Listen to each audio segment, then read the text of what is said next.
Chapter 8. The Deadly Poppy Field. Our little party of travelers awakened the next morning refreshed and full of hope, and Dorothy breakfasted like a princess off peaches and plums from the trees beside the river.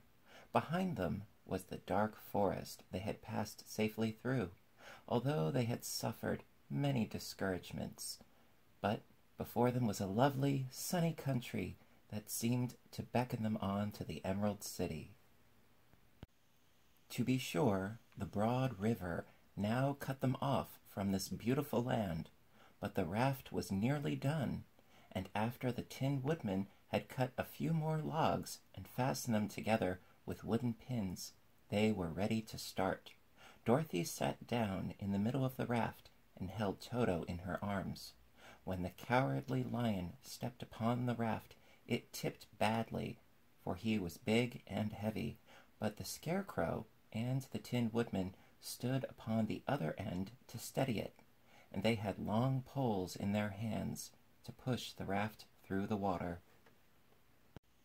They got along quite well at first, but when they reached the middle of the river, the swift current swept the raft downstream, farther and farther away from the road of yellow brick, and the water grew so deep that the long poles would not touch the bottom.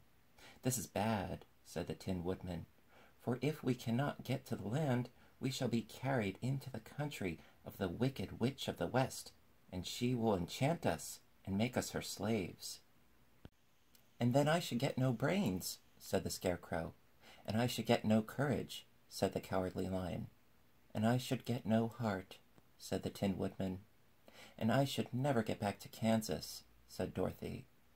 "We must certainly get to the Emerald City if we can," the Scarecrow continued, and he pushed so hard on his long pole that it stuck fast in the mud at the bottom of the river, and before he could pull it out again, or let go, the raft was swept away, and the poor Scarecrow left clinging to the pole in the middle of the river. "Goodbye," he called after them, and they were very sorry to leave him, indeed.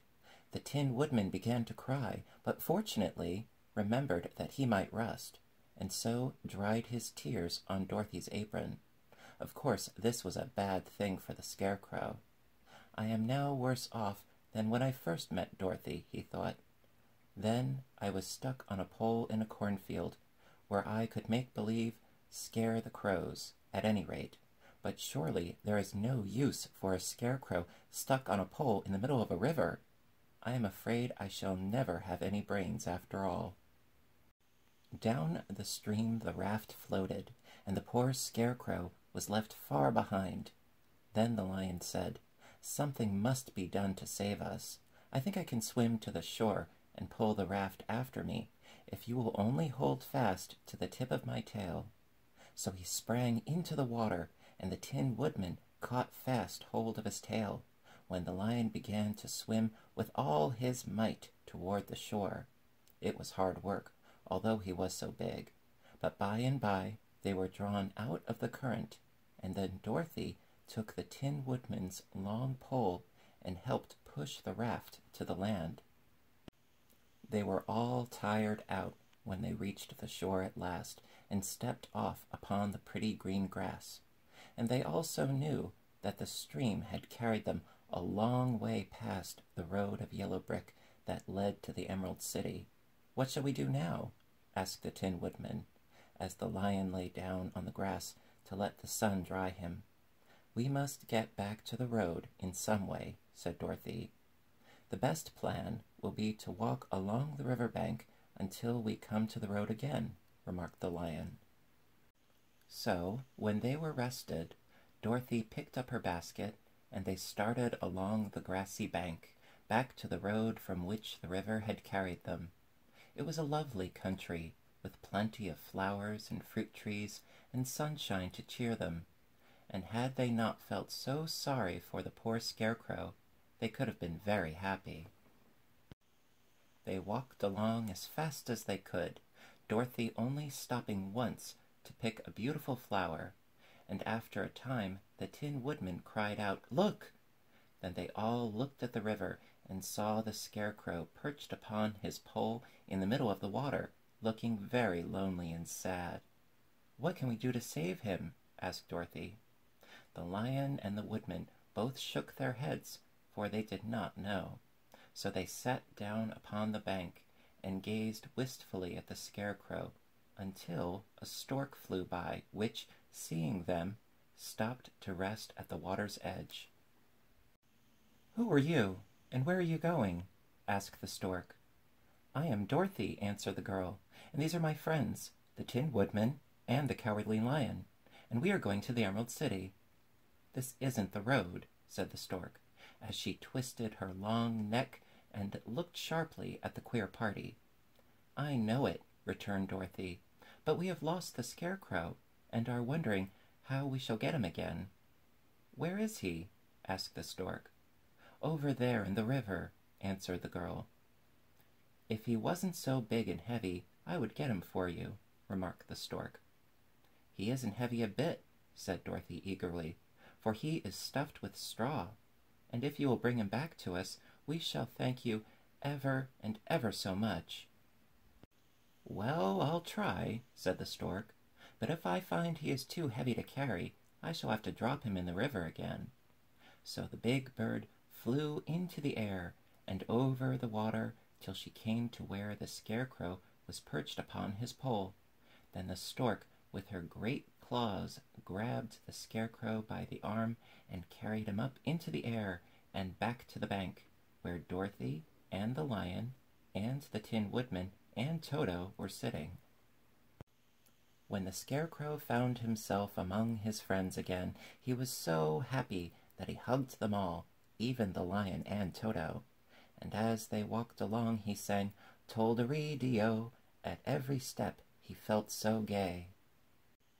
"I was afraid I should have to stay in the river forever," he said, "but the kind stork saved me, and if I ever get any brains, I shall find the stork again and do it some kindness in return." "That's all right," said the stork, who was flying along beside them. "I always like to help anyone in trouble, but I must go now, for my babies are waiting in the nest for me. I hope you will find the Emerald City, and that Oz will help you." "Thank you," replied Dorothy, and then the kind stork flew into the air and was soon out of sight. They walked along, listening to the singing of the bright-colored birds, and looking at the lovely flowers, which now became so thick that the ground was carpeted with them. There were big yellow and white and blue and purple blossoms, besides great clusters of scarlet poppies, which were so brilliant in color that they almost dazzled Dorothy's eyes.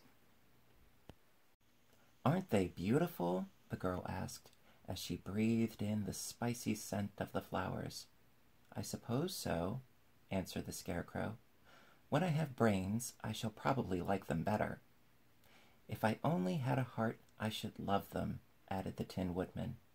"I always did like flowers," said the Lion. "They seem so helpless and frail, but there are none in the forest so bright as these."